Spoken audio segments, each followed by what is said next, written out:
So how did the people respond to this word from the Lord?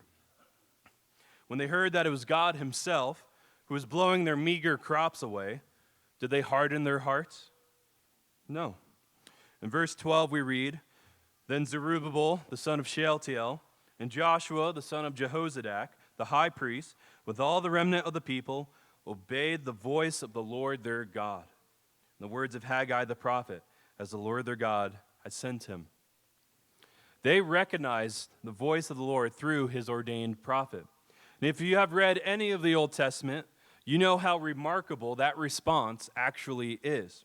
For often, as it was before the people were exiled, the people of God did not heed their prophets and neglected the word of the Lord. The prophets decried their sin. They warned of coming judgment and exile. They pleaded with the people to return to their God, and they refused.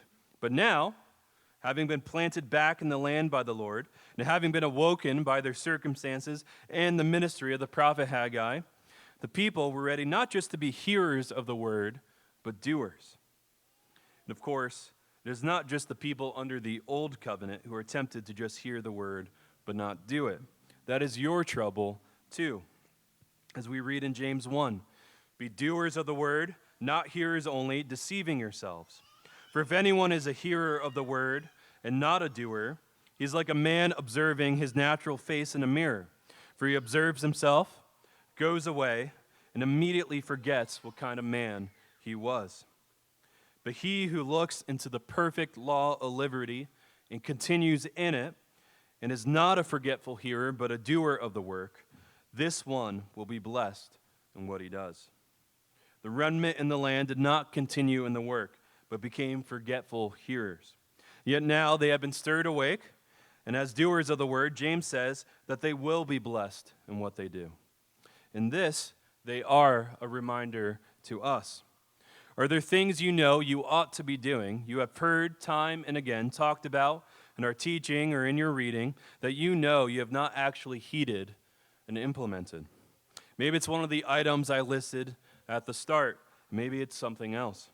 Some of you who are new to Moscow, I've heard this before, have had the experience of reading all the Canon Press books on the family or listening through everything on the Canon Plus app and having your eyes really opened. A light bulb went off.